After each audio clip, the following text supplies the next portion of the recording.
Hey guys, Andy here from Mediocre Hobbies coming at you with the old world.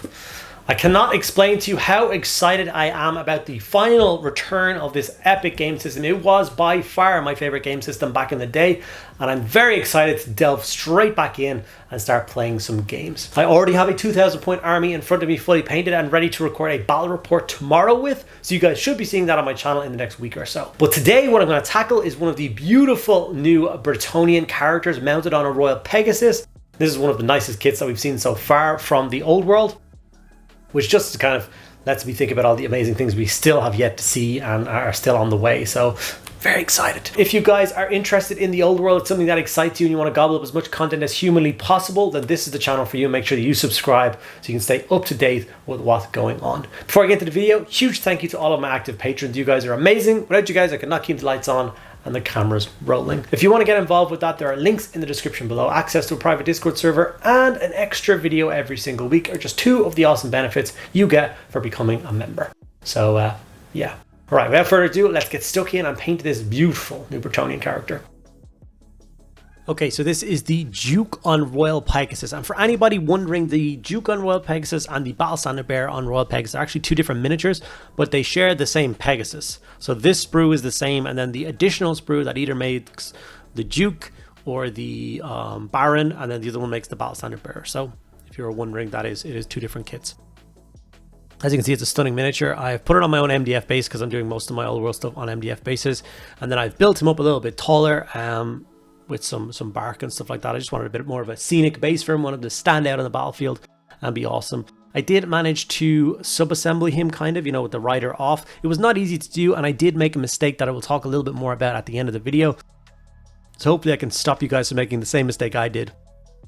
After that, as you can see, I went for that awesome new shade, Soul Bright Grey. I've never actually used this shade before. It's just after I'd sprayed this model with my black and then grey sear like I normally did, I was racking my brain on how to add some depth to the Pegasus, and then all of a sudden this color just jumped into my brain. I had remembered it coming out but hadn't used it for anything, and I thought it would make the perfect excuse to do that. So what I did was I put Soul Blight Grey shade all over the Pegasus. Obviously the Pegasus is the first thing I'm going to paint. As you know, I like to paint from the inside out. I think that's the way the majority of people paint. It makes things a lot easier as you're painting things on top of existing stuff, as opposed to trying to paint past painted things and get at it. So Soul Blight Grey was applied to the whole thing, which did add a really nice amount of depth to the wings. You can see a lot more shade and a lot more kind of definition between all the feathers and stuff, which was beautiful. And then all I needed to do was make that kind of detail jump out a little bit more. So all I did after that was I grabbed my Pallid Witch Flesh and I just gave all of the Pegasus a little dry brush. All it was. And as you can see, it starts to catch the sharp edges of the model, especially things like these wings with all those beautiful sharp details. Even in like the middle of the wings, you can see little folds or little ruffles. And obviously a dry brush is one of the best things you can do to catch all those details and make them stand out really nicely. I will show a quick comparison in a second between the left wing and the right wing after I finish dry brushing, just so you can see the actual effect. There's the right wing all done up. You can see the sharp edges added to it with a quick dry brush, and the left is the one I haven't done yet. So obviously it does make a huge difference. And I'm not going to go any further than that. To me, that is a beautiful Pegasus color. I think it's stunning, especially if you want to add units of Pegasus Knights to your armies. For the old world, I think this is definitely a way of getting kind of, 3, 6, 9, 12 of these guys on the tabletop without kind of killing yourself. After that, it was time to move over to the color scheme. So I decided, actually, once again, I had kind of an argument with myself as to what color I would use for this guy. Different heraldries went through my mind and stuff. But I reckon this is the new kind of standard color scheme for the Bretonnians, the kind of red, darker red and black. It's one of the like border print style things. And I think a lot of people are going to want to know how to paint up the models in this particular scheme. So I decided, why not do it, get it out of the way and show you guys how to get it done. The interesting thing about this is they actually also only give you transfers for this particular house, keep, whatever it is. So that axe motif thing that they give you is the only thing they give you for transfers for Bretonnians so far, which I found to be quite disappointing, to be honest. So what you're supposed to do moving forward, I don't know, maybe we'll get some extra transfer sheets moving forward, which will help us to expand our forces into different keeps or different holds or personal heraldry or anything like that. This particular color scheme was, of course, the army of Duke Gastilli, I think that's how you say. the red hand, which is obviously the new color scheme they're using for the poster boys of Bretonnia. So I used some Blood Angels red contrast and applied it to all the bits that needed to be red, which is obviously the flanks of the horse, that big beautiful cloth or whatever. There's actually two different tones of red. So the kind of midsection material is actually a darker red, more of a crimson. So I got some Flesh Tears red out and I base coated that in as well. And this of course will translate directly over to the rider as well. The Duke himself. There's just so many different kind of bits and like I don't understand how you would have painted this thing cleanly with the knight off the top, but they haven't designed it very easily to remove the knight. Like I said at the beginning, I actually made a mistake. If you look at the chair on the back of his kind of backrest, that stops me putting him on at the end. So I actually have to snap that bit off at the end, glue him on, then glue that bit back into place, and then repair any damage with paint that I've done, which is a bit of a pain in the backside, but yeah. So you see where I put the Flesh Tears red on this guy, across the kind of cowl thing that goes down the back of his helmet, the ribbons that come out the back as well. Whereas the Blood Angels red contrast went across for the quartered shield, the flag on the top of his lance, and then I pulled it down the reins as well, that nice cloth there. That's supposed to be black, but I didn't think there was enough kind of red in the, you know, the front area of Pegasus, so I thought adding in those as being red I think was the correct choice. And that's the fun thing about this. I'm showing you how to paint different colors, blacks, you know, bright red, dark red, gold, silver, whatever, and you can kind of pick and choose. So from this video, if there's any bit where you're like, oh, I don't really know how he did this bit, I don't know which color that bit was, just pick one of the colors that you think most appropriate for it. I definitely did. I didn't have any 360s or degree photos of this model, or there actually was only like one or two pictures of this model, so it's actually kind of hard to guess what they did with the backs or anything like that. So yeah, just go for it. Black Templar was then brought in, and any of the black parts of the model were painted. So obviously there's a lot of cloth on the Duke himself. Most of his robes are actually in black, and then obviously the front part of the Pegasus has a lot of cloth, but it's underneath a lot of armor, so it's kind of finicky to get in and around. So when applying those bits, the reds, the blacks, anything like that, you need to be really careful when you're at the Pegasus. You do not want to, you know, make a mistake and hit the Pegasus, because that will stain it quite badly. And I did slip up myself once or twice. There's little bits on the inside of his tail which are forever stained red. I don't know how to go back and repair that, so it's a little bit annoying. Just take it from me, I was rushing to get this video out. I think most creators got their stuff a couple of weeks ago. Unfortunately, because I'm in Ireland and the delays, stuff gets sent from, you know, the UK over to France, and from France it comes to here. So I actually only received this stuff 2 days ago. So I am definitely back against the wall trying to get this video out for you guys on the launch day. And I did not pick an easy miniature to start with, but what are you going to do? Okay, going with the black and very carefully going in for the other quarters of the shield. Now I said really carefully, but this is still kind of like a rough outline. As we go into the layering stage of this shield and we're adding in the brighter red and the brighter grey-ish black, we can definitely straighten up and make those lines arrow straight. And then remember, a transfer goes over the top of that at the end, which will cover most of the, you know, if that line isn't exactly straight, if that corner doesn't meet that corner perfectly, it does not matter. As long as you're in the rough shape of it and it's, you know, 3 feet away on a tabletop, it's going to look fantastic. Gore-grunter fur was then introduced for all of the leather straps, reins, belts, everything that holds all of the stuff on this model Obviously there's big bits going down the flank of the horse. These are supposed to hold on shields and some swords and stuff if you're taking the Duke as opposed to the Baron. Oh no, sorry, the Baron as opposed to the Duke. The Duke isn't, well, the instructions didn't tell me to put them on, but the ones that Games Workshop did, they did have them on. So I don't know whether I'm now missing parts of this model that I now have to go back and paint and stick on, or whether they made a mistake sticking them on their it's a whole thing, but anyway. I digress. Gore-grunter fur, all of the reins and barding across the entire horse. Making sure to get the reins on this guy as well. If you are wondering, the bit that he's glued to here is actually just a bit of sprue that I cut off, cleaned up, and obviously super glued to a painting handle, and then glued up onto his underside to give me somewhere to hold him to paint. Made it a lot easier.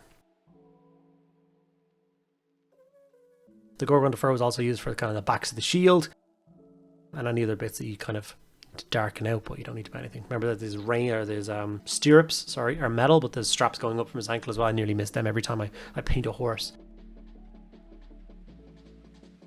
Lead Belcher was then brought in for the beginnings of all the metallics. So obviously this is a war mount, so it does have quite a bit of armor on it, protecting its front as it charges straight in.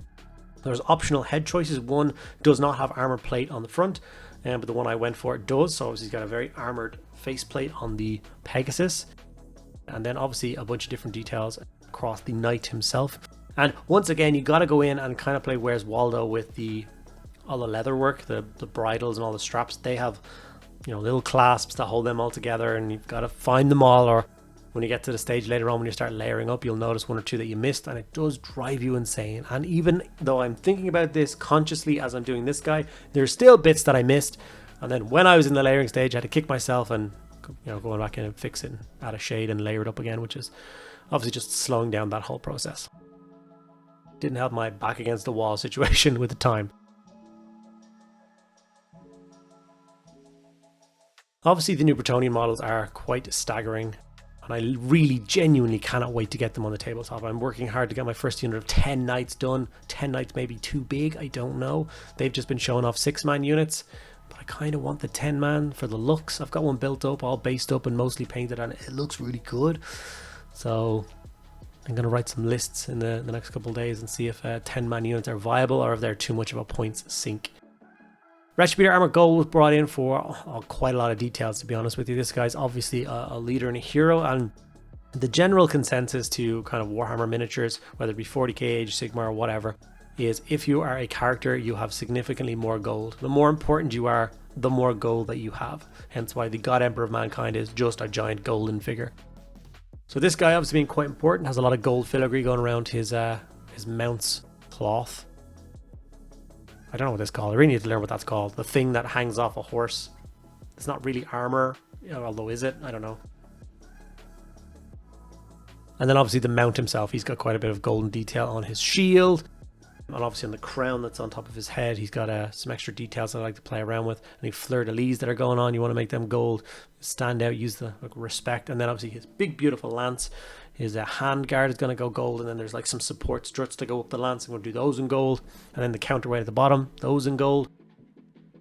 Loads of bits and pieces. But we are still very much in the model doesn't look very good stage. So this model has an extended kind of ugly stage, and I do apologize if anyone's getting into the 12 minutes into the video and they're like, man, this guy is ruining this model. Don't worry, when I was about here, this model, I thought I was ruining it too. So do you think that I can pull it back towards the end? There's only one way to find out. Stick around. No commercial break or anything, so you're all good. I do. I think it looks good at the end, trust me. Maybe. You can tell me in the comments below whether you think I ruined this model. I would like to know if you think I should put the shields on the flank. Even the one they display on the box. It has a shield for each flank, and you do not get a shield for each flank in the box. So I don't know. I'm so confused. Maybe the banner bearer one has 2 shields, but we've seen the spruce one as well, and I don't think it does. So it's a little bit confusing. Nolan oil was then brought in, and I shaded everything that wasn't the Pegasus. So I did not hit any of the Pegasus. Got to keep him nice and bright and beautiful and white, and then do all the rest with Nolan oil to pull all those tones together, darken it down, add nice shading, all the gold, all the silver, all the reds, and all the brown, all those bits, including the entire rider, the Duke himself will get it. This is really where the model kind of starts to come together. Like I said, we do have an extended ugly stage and we're still in it, and it does take a couple of layer stages before I finally, there is a moment, I'll tell you when I get to it later on, where I'm like, oh, okay, this is going to be okay. I'm getting there with it. And it is quite late into it. It's kind of concerning. But I think black was the correct choice. I know it is looking quite dark, but you can see all those tones kind of blending together a little bit more now. I've added some brown texture paste, dark earth diorama from 8K to the base of the miniature. And as you can see, I left some of that rock exposed, so it does look like rock. I think it looks really cool. And we're going to keep going with that. So Mephiston Red is the first layer color that I'm going to use, and obviously I'm going to layer up everything that I had done with the Blood Angels red contrast. As you can see, I'm being much more selective with my brush, where it's going to go and where I'm going to leave some paint behind. I just want kind of sharp edges around the edge of the barding.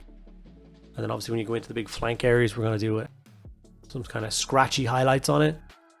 still quite solid, because on this particular red color we're going to do 2 stages of highlight, but with every other color we're going to do, it's just a single coat highlight. So it should save you a whole heap of time and get the model painted to a particularly nice standard.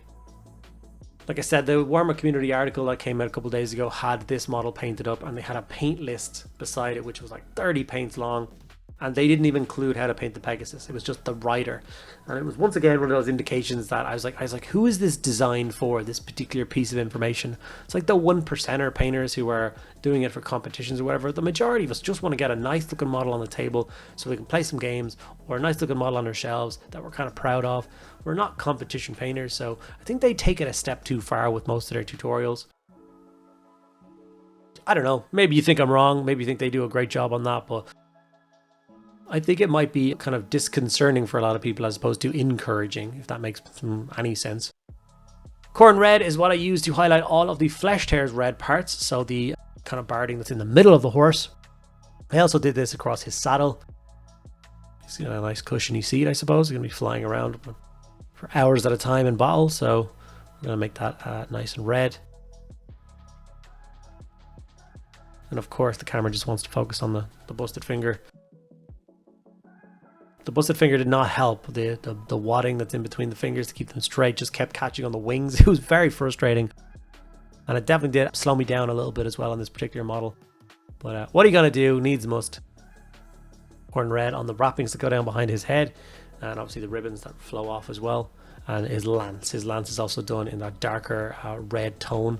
So I guess, like I said, the red hand, that's what he's called.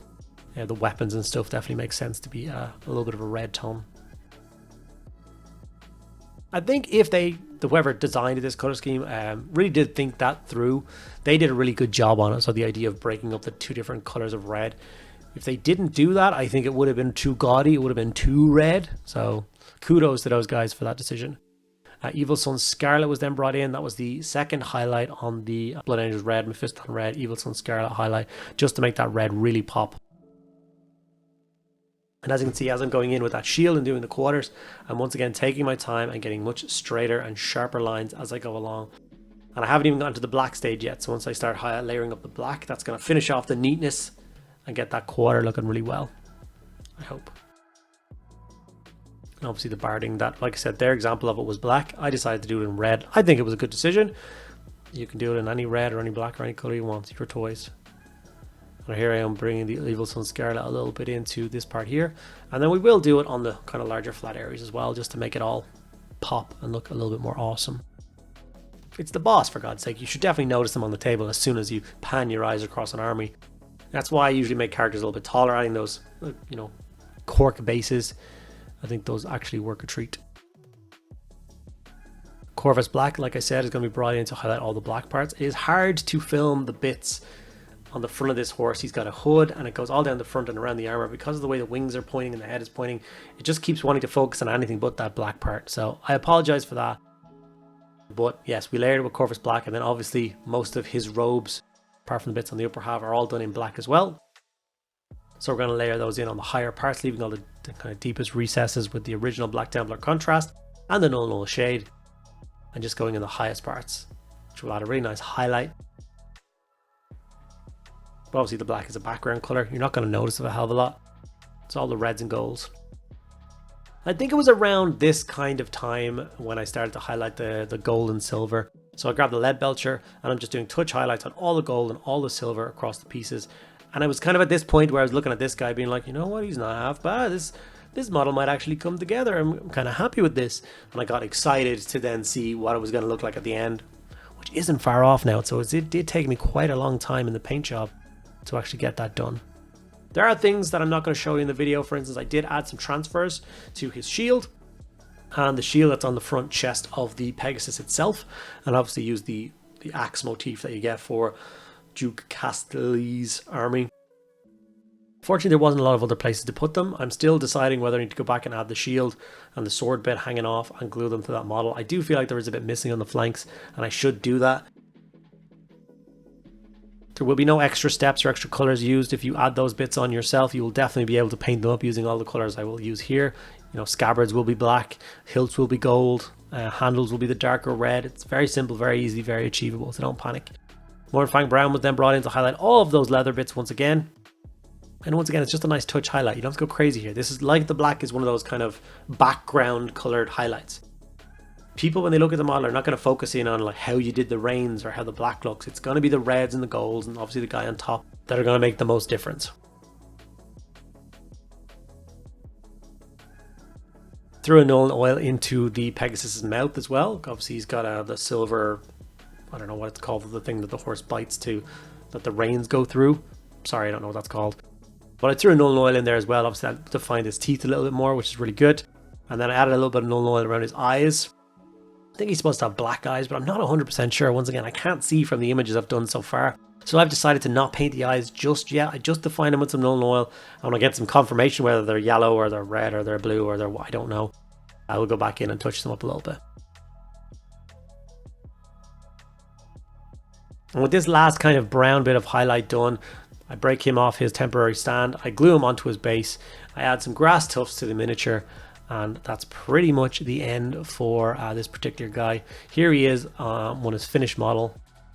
Like I said, I'm particularly proud of this piece. I hope you guys learned something from this. I hope a lot of you guys out there are as excited for the old world as I am. And you're kind of digging out old collections and you're thinking about what other pieces you're going to buy to support this awesome game. And just a couple of still images so you guys can see what he might actually look like on the tabletop. Now I just have to paint a bunch of units to go alongside him, which is going to take a hell of a lot of time, but I'm excited to get stuck in. Okay guys, and here he is all painted up and ready for the tabletop. I think there was a couple of oddities with this particular miniature, as goes the construction of it. The box set and the art show, you know, the shields and stuff mounted on the flanks of the horse, but the instructions inform you that that's supposed to be only for the Duke miniature. He's supposed to be a little bit more ornate. He's a higher level character, and he's supposed to have more gear and equipment on him. And the instructions don't tell you to put it on this particular one, so I don't know whether the instructions are wrong or all the ones Games Workshop put out so far are wrong. It's kind of hard to tell. I may paint up those parts anyway and glue them on because I think they may add something nice to the model, but we shall see moving forward. But yes, I've officially fully painted my first new Old World model.